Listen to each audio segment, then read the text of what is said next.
How do we know when to use sharps and flats, and how do you build a 7-note scale accurately every time? I'm talking about my major scale, all of its modes, and the melodic minor scale in all of its modes.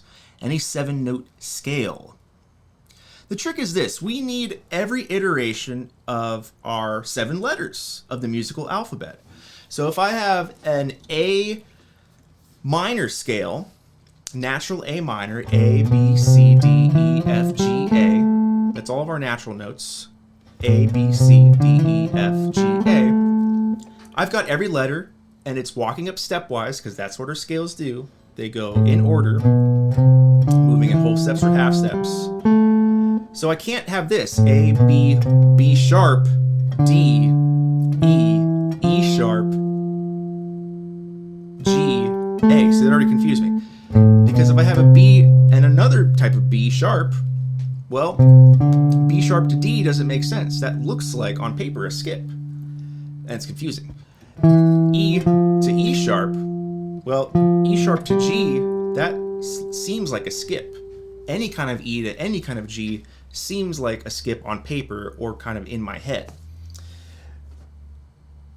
By not having that continuity of every letter in a row, stepwise, it breaks up the formula, the pattern, kind of the symmetry of what a 7-note scale is, which is walking up in steps.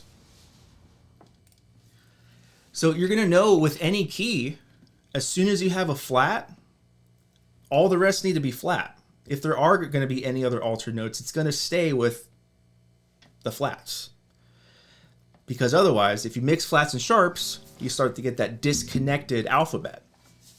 Vice versa, if you have a sharp key, any of the altered notes, if they are, will be sharp, because sharps got to stay with sharps. Otherwise, you disconnect the major, the alphabet. So let me do this with G major. G, A, B, C, D, E, F sharp, G.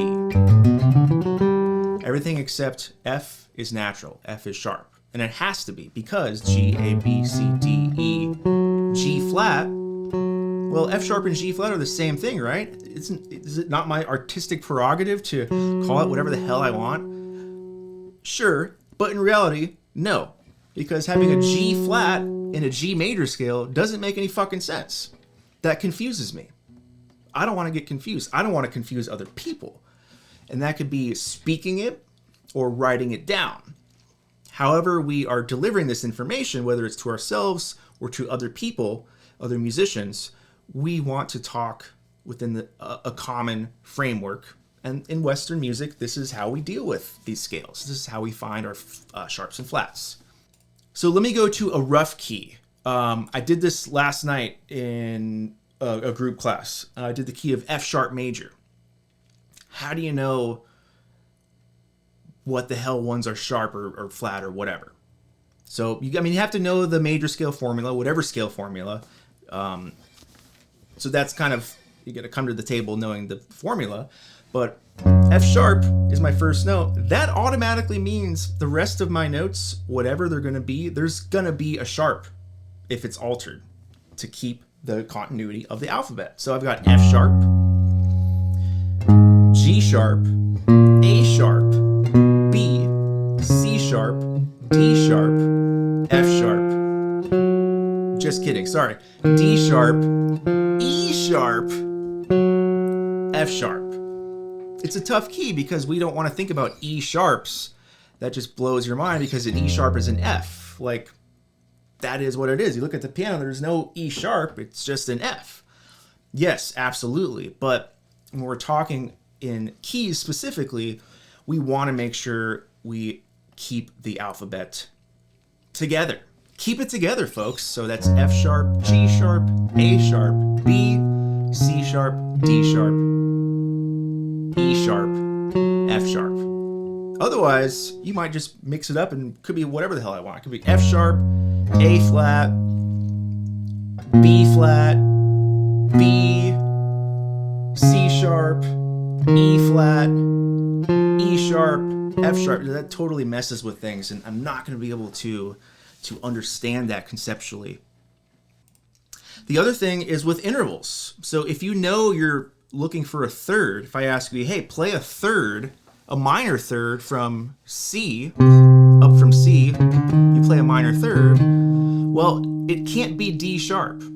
Even though technically this note, 6th fret A string, on its own abstracted as a D sharp or E flat, we now know exactly what it is because I asked for a third. C, D, E. Letters. If it's a third, it's 3 letters, 2 letters away, whatever. So it has to be E flat. That's a minor third.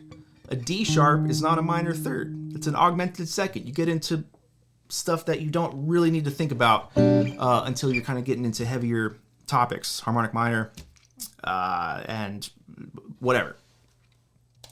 So same with C, and I ask you to play a minor 6 away. The 6 gives the answer, right? C, D, E, F, G, A. It's got to be some kind of A. Now I have to figure out what kind of A. Is it A natural? No, that's the natural 6, a major 6. So it has to be A flat for the minor 6. Again, on its own, that's a G sharp or an A flat, but C, D, E, F, G, C to G is a 5th, no matter what comes after it, flat or sharp, etc. That pushes us into A flat because 1, 2, 3, 4, 5, 6 letters up is the A, and then you have to just figure out from there, based on the interval or the scale or what have you, if it is a flat or a sharp after that letter. So I hope this is helpful. Pass this knowledge along. You need every letter to be consistent and continuous. What is it? Is that a word?